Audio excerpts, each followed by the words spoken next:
जय सिया राम दोस्तों। इस वीडियो में हम बात करेंगे करंट इंफ्रा प्रोजेक्ट आईपीओ और सत्वा इंजीनियरिंग आईपीओ के फाइनल डिसीजन के बारे में। दोनों ही आईपीओ आज हमारा 29 अगस्त के दिन क्लोज होने वाले हैं। अभी तक दोनों आईपीओ में लेटेस्ट कितना सब्सक्रिप्शन हुआ है, कितना इन आईपीओ ग्रे मार्केट प्रीमियम चल रहा है, कितना लिस्टिंग गेन मिल सकता है, और दोनों आईपीओ में से अगर देखें किस आईपीओ में अलॉटमेंट के चांसेस ज़्यादा हैं, किस आईपीओ में ज़्यादा लिस्टिंग गेन मिलेगा और किस आईपीओ को अप्लाई करें, किसको अवॉइड करें, ये सारी ही बातें मैं इस वीडियो में कवर करने वाला हूँ। तो लास्ट तक वीडियो को जरूर देखिएगा। करंट इंफ्रा प्रोजेक्ट कंपनी के प्राइस बैंड की बात करें तो 80 रुपये पर शेयर प्राइस बैंड है। 1600 शेयर कंपनी एक लोट में ऑफर कर रही है। टोटल अगर देखें लगभग 42 करोड़ के आसपास का कंपनी इशू साइज लेके आई है। वहीं सत्वा इंजीनियरिंग कंपनी की बात करें तो 70 से 75 रुपये पर शेयर प्राइस बैंड रखा है। ये कंपनी भी 1600 शेयर ही ऑफर कर रही है एक लोट में, और लगभग 36 करोड़ रुपए के आसपास का ही कंपनी टोटल इशू साइज लेके आई है।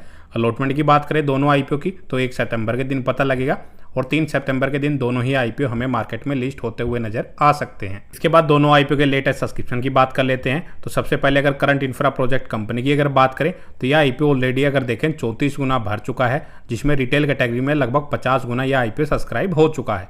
तो इसमें जो अलॉटमेंट के चांसेस हैं काफ़ी कम रहने वाले हैं। ये अभी 50 गुना भर चुका है, जिस हिसाब से इस आईपीओ ग्रे मार्केट प्रीमियम चल रहा है। फिलहाल ओवरऑल अगर देखें यह आईपीओ लगभग 250 से 300 गुना के आसपास भरता हुआ नजर आ सकता है। एनआई कैटेगरी की बात करें तो 36 गुना, क्यूआईबी कैटेगरी में अगर देखें लगभग 10 गुना यह आईपीओ सब्सक्राइब हो चुका है। तो काफ़ी शानदार रिस्पॉन्स इस आईपीओ को देखने को मिल रहा है। इसके अगेंस्ट में सत्वा इंजीनियरिंग कंपनी की बात करें तो इस आईपीओ में अगर देखें सिर्फ 6 गुना ही आईपीओ सब्सक्राइब हुआ है। रिटेल कैटेगरी की बात करें ऑलमोस्ट 9 गुना। वहीं क्यूआईबी और एनआई कैटेगरी की अगर बात करें तो क्यूआईबी में तो सिर्फ 0.02 गुना ही आईपीओ सब्सक्राइब हुआ है। एनआई कैटेगरी में अगर देखें तो लगभग 7.5 गुना के आसपास ही आईपीओ सब्सक्राइब हुआ है। तो इस आईपीओ की ओवरऑल बात करें तो इतना कोई खास रिस्पॉन्स इस आईपीओ को देखने को नहीं मिल रहा है। रिटेल कैटेगरी में भी ऑलरेडी अगर देखें 10 गुना से कम ही इस आईपीओ में सब्सक्रिप्शन हुआ है। तो दोनों आईपीओ को आपस में कंपेयर करें, जो अलॉटमेंट के जो चांसेस कम रहने वाले हैं वो करंट इंफ्रा प्रोजेक्ट कंपनी के आईपीओ में रह सकते हैं। तो इसके बाद दोनों आईपीओ के लेटेस्ट ग्रे मार्केट प्रीमियम की अगर हम बात करें तो मार्केट का जो मूड माहौल है पिछले 2-3 दिनों से बिगड़ा हुआ है। वहीं अगर हम देखें उसके कारण इसका जो ग्रे मार्केट प्रीमियम है आईपीओ का वो भी गिरता हुआ नजर आ रहा है।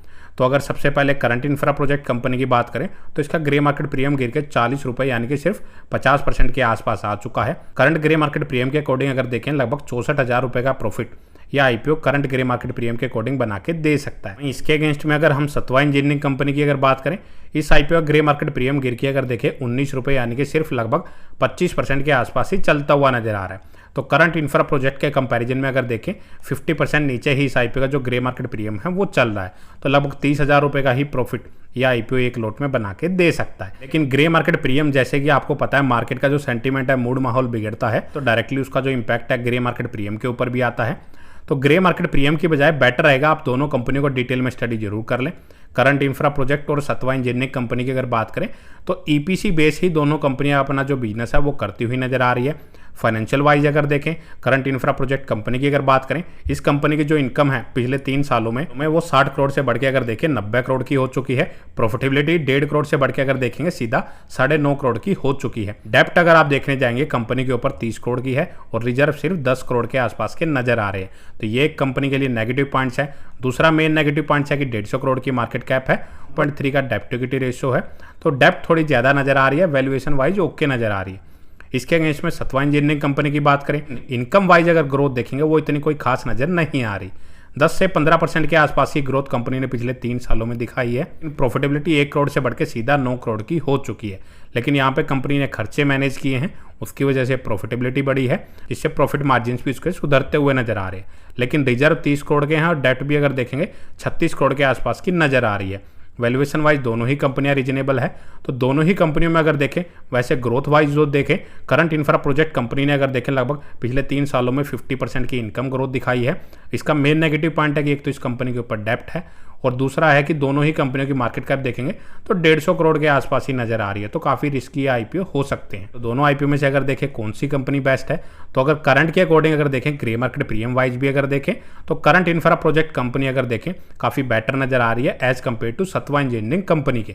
और इसी आईपीओ में लिस्टिंग गेन मिलने के भी चांसेस ज़्यादा नजर आ रहे हैं, लेकिन अलॉटमेंट मिलने के चांसेस अगर आप देखेंगे सबसे कम इसी आईपीओ में है। जो भी आप अपना डिसीजन ले, जिस भी आईपीओ को अप्लाई करेंगे, मैं अगर खुद की बात करूँ तो मैं करंट इंफ्रा प्रोजेक्ट कंपनी के आईपीओ को अप्लाई करने वाला हूँ, सत्वा इंजीनियरिंग कंपनी के आईपीओ को मैं अवॉइड करने वाला हूँ।